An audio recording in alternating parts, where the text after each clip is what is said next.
Okay မင်္ဂလာပါကျွန်တော်တို့ serious ကုန်တာနဲ့ပြန်လဲကြိုဆိုပါရစေဟုတ်ပြီကျွန်တော်ဒီတစ်ခေါက်သင်ခန်းစာမှာတော့ list တွေ to pair တွေအကြောင်းကိုသွားခဲ့ okay ဒီတစ်ခေါက်မှာကျွန်တော်ဗာ data တွေကိုသွားမလဲဆိုရင် mapping မျိုးစားဖြစ်တယ်ဗာ mapping ဆိုကျွန်တော်တို့တစ်ခုနဲ့တစ်ခုလမ်းညွှန်နေရတယ်ဟုတ်နော်အဲ့ဒီမျိုးစားဖြစ်တဲ့ dict လို့ programming language မှာခေါ်တဲ့ Python programming language မှာနာမည်ပေးထားတဲ့ dictionary အကြောင်းကိုသွားမယ်ဟုတ်နော် dictionary ကတော့ကျွန်တော် Python မှာထူးခြားတဲ့ data type တစ်မျိုးပေါ့နော်သူ့ကိုဘယ်လိုဥမာပေးလဲဆိုရင် database နားလည်တဲ့ဆိုလို့ dictionary as a data database ပေါ့နော် database လို့ပဲသူဒီ key value နဲ့သွားကဲပြောနေကြတယ်ဗျ dictionary ကို create လုပ်တော့မယ်ဟုတ်မလား dictionary ကို create လုပ်တော့မယ်ဆိုတော့ file အသစ်ပဲကျွန်တော်လုပ်လိုက်ပါမယ်ဟုတ်ပြီလားဟုတ်ပြီ dictionary တစ်ခုလုပ်မယ်ဆိုရင် my dict ပေါ့နော် dict လို့ပဲပေးလိုက်မယ် equal dictionary ကို create လုပ်ဖို့အတွက် list ကို square bracket 2 ပဲကို present this dictionary ကိုတော့ curly bracket ဒါဒီ every dictionary data type တစ်ခု object type တစ်ခုကျွန်တော်တို့ဘာလုပ်ပြီးသားနော် create လုပ်ပြီးအဲ့ထဲကိုကျွန်တော်တို့ data ထည့်မယ် dictionary ဒီ key value ပုံစံဖြစ်တာဖြစ်တော့ဒီမှာကြည့် key value ပထမဆုံးတော့ key ရတယ် key key ပြီးရင်တော့ဘာထည့်မလဲတွဲရနော် key နဲ့ value နဲ့ကြားတွေကိုဘာခွဲလဲဆိုရင်ကျွန်တော်တို့ value တခုနဲ့တခုတော့ကြည့်လို့လှအောင်ကျွန်တော်ဒီကြားလေးပါလေတာ space bar လေးတွေချဒါဆိုရင်တော့ dictionary ထဲမှာ item တစ်ခုပါလို့ပြီးသားထည့်ပြီးသား item တစ်ခုနဲ့တခုကြာပါချ comma ချ okay နောက်ဆက်ပြီးလဲအဲ့လိုပဲထည့်ရမယ်ဒီနမူနာနဲ့ကျွန်တော်မြန်မာဖောက်နေအောင်ထည့်မယ်နော် ABBN apple ဆိုပြီးကြည့်မယ်အပြင်မှာ dictionary များဆုံးကြည့်ဘူးတယ်လေအပြီးတယ်ဟုတ်မလားကျွန်တော် apple ရဲ့အဓိပ္ပာယ်ကိုကြည့်နေတော့ apple ကိုလိုက်ရှာလိုက်တော့ဟိုဘက်မှာမြန်မာလို့ထွက်တယ်ပန်းသည်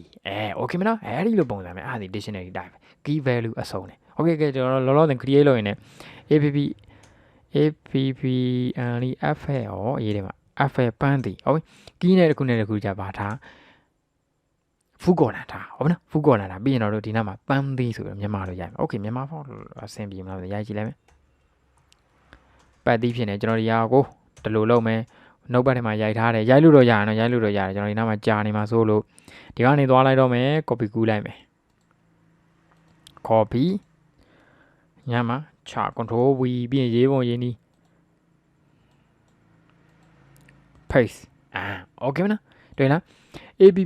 data ရေးပုံရေးနီးကိုကြည့် item ထဲပုံထဲနေဒီမှာကြည့်တခုနဲ့တခုကြာကျွန်တော်တို့ key value ဒီမှာကြည့်ဒါဒီ item တစ်ခုဒါဒီ apple ပန်းသီးဒီ item တစ်ခု apple ဒီပါတော့ key ပန်းသီးဒီ value အဲ့လိုလိုက်ရှာ arrow ဒီ key မြဒီ value 1ဒီ only 1ဒီ key ရိုးနံပါတ်1ဒီ value အဲ့ဒါ key value ပဲရတယ်နော်ပြီးရင်တော့2ဒီ key ဒါတော့ဘာကိုပြရလဲဆိုရင်ဒီ2တွေ3တွေဘာလို့ရေးပြလဲဆိုတော့သူ့ data တိုင်းနေသူမှဒါဆို string မို့လို့ကျွန်တော်တို့ဘာခံတာနော် present this is ခံတာလေထားခြင်းနေဆိုကျွန်တော်တို့ဘာနော် integer ထားခြင်းနေဆိုပုံမှန်ရိုးပဲရမယ်လေokay မနော်အဲ့ဒီပုံစံပြောတာနော် okay အဲ့ဆိုတော့ dictionary data တိုင်းတစ်ခုဘာလုပ်ပြီးသား create လုပ်ပြီးသား okay ကြည့်မယ်အဲ့ကောင်ကိုထုတ်ကြည့်မယ် print my this okay print my this ဆိုထုတ်ကြည့်မယ်ပြီးရင်ကျွန်တော်တို့ dictionary မှာ dictionary ကိုလှမ်းပြီး access လုပ်ဖို့လေကျွန်တော်တို့ key သိဖို့လိုတယ်ဟုတ်နော် value သိဖို့လေကျွန်တော်ရှေ့မှာသွားသလို dictionary ကို item နဲ့သွားပြီးတော့လမ်းတောင်းလို့မရဘူးဟုတ်ကဲ့သူဒီ key value နဲ့သွားတာဖြစ်တယ်သူ့မှာ built-in method လေးတွေရှိအဲ့ပါလဲဆို my print နဲ့ပဲသွားမယ် key တွေကြီးကျွန်တော်ထုတ်ကြည့်မယ်ဟုတ်နော် my this dot ပါရှိမလဲဆိုရင် dict control space နဲ့မရလား key လို့ရိုက်လိုက်ဟုတ်နော် minus dot key ဆိုသူဘာတွေထွက်လာမလဲ key တွေထွက်လာမယ် okay မနော်နောက်တစ်ခု print print my အခုမှ my dict this ဟုတ်နော် my this dot ဟုတ်ပြီနော်ဒီမှာ sorry ky မှာကျွန်တော် s ပါတယ်ပြီးရင်တော့ဒီမှာလဲသူ့ရဲ့ built-in method ရှိမယ် value as value method နဲ့သူ့ရဲ့ value တည်တဲ့လမ်းထုတ်လို့ value ဆိုတာတွေထွက်မယ် value ပန်းသည်မြာ1 2အဲ့လိုထွက်မှာ okay နောက်တစ်ခုဒီလိုအစုံလိုက်ပြန်လို့ခြင်းတယ် key value အစုံလိုက်ပြန်လို့ခြင်းတယ်ဆိုဘာ method ရှိလဲဆိုရင် print my dict div dot items တွေကျွန်တော်တို့ဘာလုပ်လို့ရလဲယူလို့ရ okay မလားကဲ 5 6 exercise